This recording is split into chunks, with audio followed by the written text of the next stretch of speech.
So what is up, ladies and gentlemen? Again, welcome back to our YouTube channel, Gentle One TV. So for today's video, another update about Jomcar. So this video is from Kalingap Vlog. So yeah, it is a title of Inamin na ni Jomar kung ano ang hindi niya gusto kay Carla. Kalingap Rab latest vlog today. So ano kaya yan, men?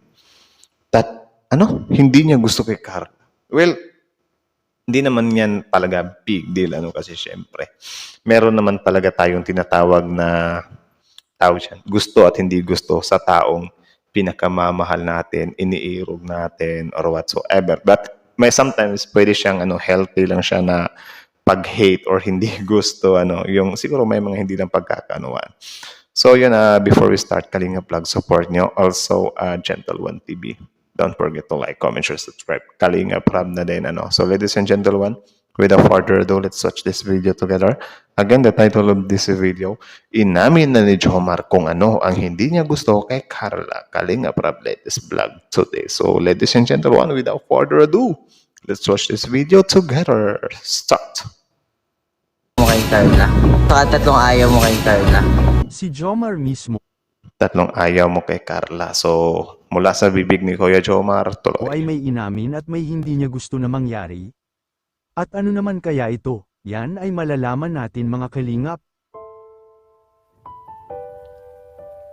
Ano kaya yan? Mapagpalang araw pong muli, mga kalingap, at marami pong salamat sa palaging pagsuporta, lalo na kay Kuya Val Santos at Kalingap Rab. Also, the father and son of Kalingap, don't forget to support them. At sana ay hindi niyo po makalimutan palagi ang mag-like sa video na ito. Simula pa lamang noon hanggang Like sa the video. ngayon ay marami talaga ang nakaabang sa love team nila Jomar at Carla, dahil nakita nila na bagay nga itong dalawa, mga kalingap. Ngunit sa mga paglipas ng maraming araw ay tila daw mayroong pangyayari na hindi inaasahan ng mga viewers kay Carla, mga kalingap. Nako, ano yan? I think patungkol na naman to sa niya, sa course. Marahil nakita nyo na ito, mga kalingap, na di umano ay nagbago na nga daw si Carla. Simula nang mapabahayan na sila, at makilan lamang ng dalawin ni Jomar si Carla sa boarding house ay dito ay marami talaga ang nakapansin kay Carla sa ipinakitang ugali niya kay Jomar. Ngunit sa mga oras na yun, mga kalingap, ay parang kailangan talagang unawain natin si Carla sa kadahilanan na nagluluksa siya sa pagpanaw ng kanyang mga mahal sa buhay. Nako, At ito nga ay ang kanyang lolo at lola, kaya parang wala talaga siya sa kondisyon sa mga oras na yun ng punta. kaya nga yung mga tao kasi guys na nawala ng mga mahal sa buhay, intindihin natin sila kasi syempre, sobrang hirap ng mga pinagdadaanan nila, or yung mga nararamdaman nila. Siya ni Jomar. Ganun pa man, mga ilang araw lang ang nakakalipas ay nakita naman natin na gustong bumawi ni Carla sa kanyang mga pagkukulang kay Jomar. Ayun, At nice. ito ay pinuntahan niya si Jomar sa kanyang tinutuluyang bahay. Ngunit ay hindi rin talaga mapilit ni Carla si Jomar sa kanyang gusto na sumama sa kanilang bahay. So may may pakipot pa pala si Kuya Jomar dito.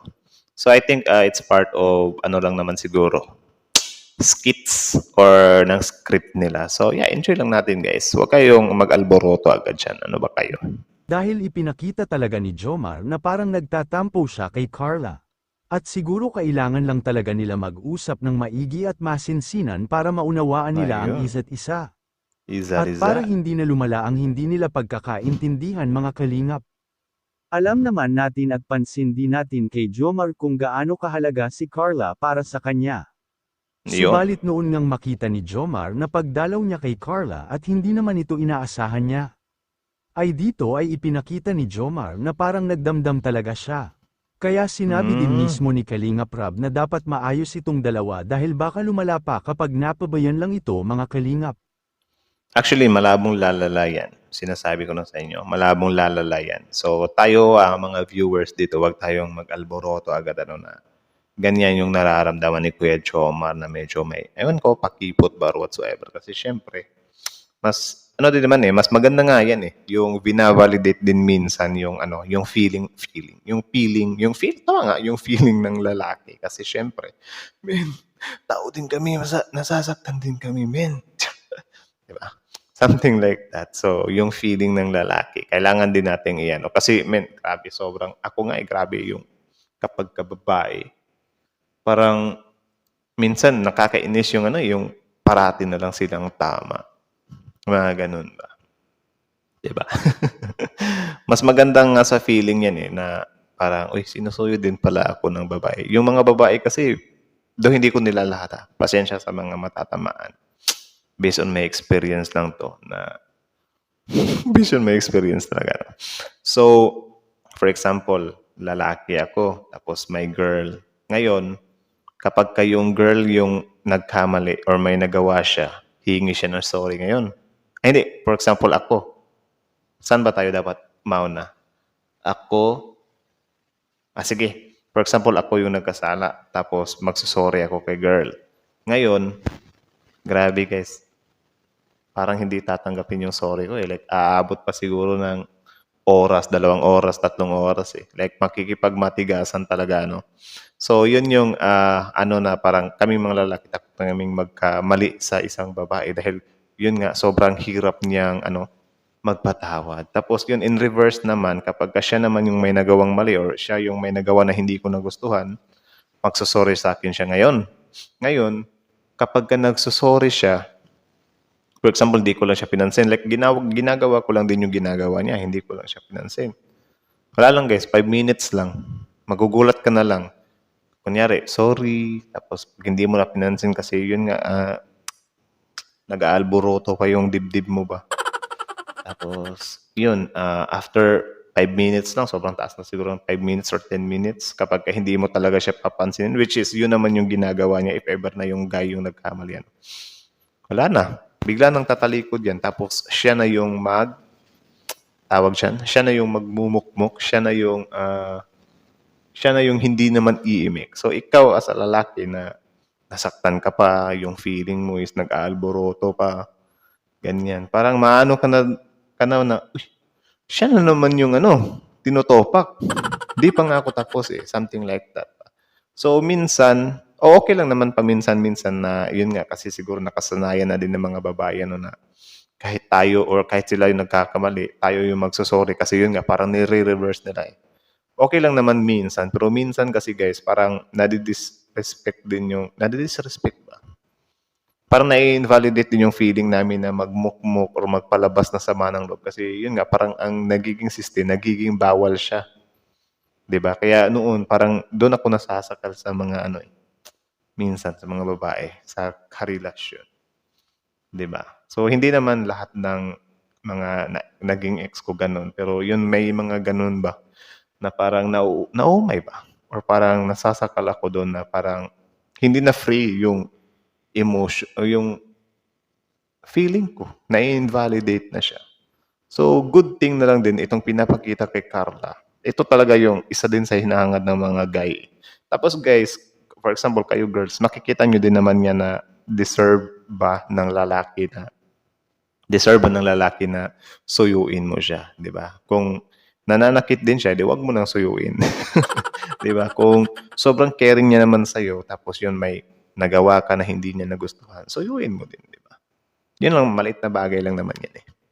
Pero sa akin lang naman yun, kayo, if ever ikaw girl ka, din trip mo talaga na ikaw lagi yung masunod, nasa sayo na din yan, di ba?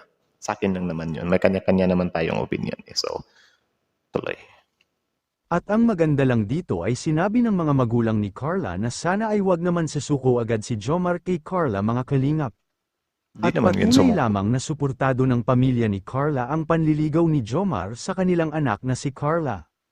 At syempre Nice. ay nakapaloob dito ay ang magandang hangarin na inaasahan ng mga magulang ni Carla ang panliligaw ni Jomar. Dahil ito naman Okay. talaga ang pinakamahalaga sa lahat. At nakita naman natin kay Jomar ay talagang totoo ang kanyang pagmamahal kay Carla. At gusto pa nga ni Jomar na lagi niya itong nakikita sa kanyang mga paningin, samantala si Jomar ay may inamin siya tungkol kay Carla at ito yung sinabi ni Jomar mga kalingap, may ayaw Ano kaya yan? pala si Jomar kay Carla, makikita po natin sa video. Tatlong ayaw mo kay Carla. Tatlong gusto? Kinakabahan ako? Ayaw eh, tapos sabi ni Jomar gusto. Oo. Tatlong gusto. Ano? Family-oriented. Uy, understanding din. Pangatlo, siguro makulit. Makulit. Sa ayaw naman sa ayaw. Sa ayaw, Yan. Nako, ano kaya yung ayaw? Lagi kami magkahiwalay. Uy! Akala ko kung ano. Hindi naman ayaw yun ah. Natawa ko doon. Ang ayaw niya magkahiwalay sila. Yung ayaw is, ano yun, yung ayaw magkahiwalay is parang ano yun eh, sa relation yun na yun eh. Hindi na yun kay Carla, ano. Pero siguro, trip niya lang na hindi sagutin. No ba? Ayaw kong hindi siya nakakausap sa akin. Uy, grabe naman.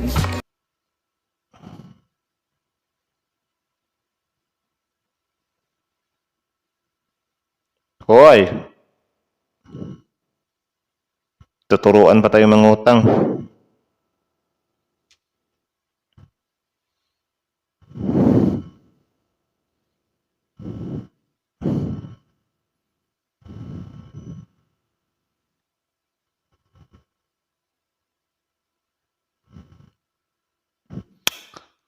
So yun lang naman ladies and gentlemen, that video is from Kalingap Vlogs. So support nyo yan. Original video link in the description box below. Also credits na rin kay Kalingap Rap, Kuya Chomar at sa lahat ng bumubuo ng Kalingaps, ano, sa mga bumubuo. At syempre, before you leave on our YouTube channel, Gentle One TV, don't forget to like, comment, share, subscribe.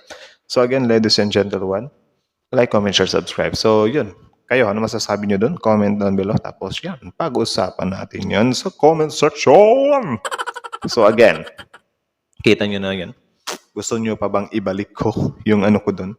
Well, sobrang astig ah. Sobrang ano talaga, mahal talaga ni Kuya Jomar si Carla. Kasi yun nga, tinatanong siya kung ano yung ayaw niya kay Carla. Hindi nirekta si Carla eh.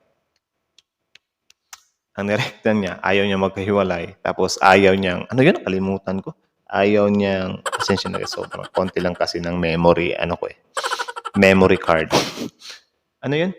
Hindi magkahiwalay at, kalimutan ko talaga eh. Wait lang ha. Na-mental block ako guys. Hindi ko siya nakalimutan talaga. Na-mental block lang ako. So nakalimutan pa rin. Hindi magkahiwalay. Yun, ayaw niyang hindi nakakausap sa araw-araw. Siguro yun, pero I think hindi naman din rekta kay Carla yun eh.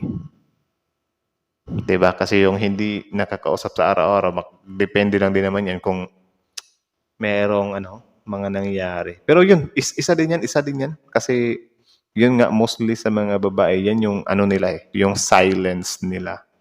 Silence nila yung ewan ko, ako naiinis kasi ako kapag hindi ako iniimikan.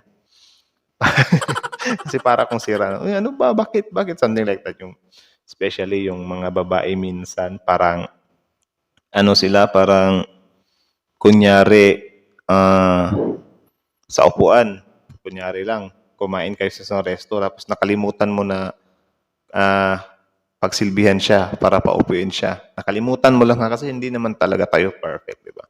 Tapos yung nagulat ka na lang, sobrang ganda ng vibes that time. Tapos nagulat ka na lang, biglang, ba't na kasi mangot to? Tapos ako, wala na ako. Kasi di ko naman talaga, tawag dyan. Sometimes yung mga actions natin ay hindi tayo aware ba? Unconscious tayo sa mga pinagagagawa natin. So, nagulat lang ako, bakit? Tapos, wala na, hindi na umiimik. Tapos ako dito na parang loading pa ako or saan ba ako nagkamali. Parang, ano bang nangyayari dito? Hindi talaga magsasalita amin.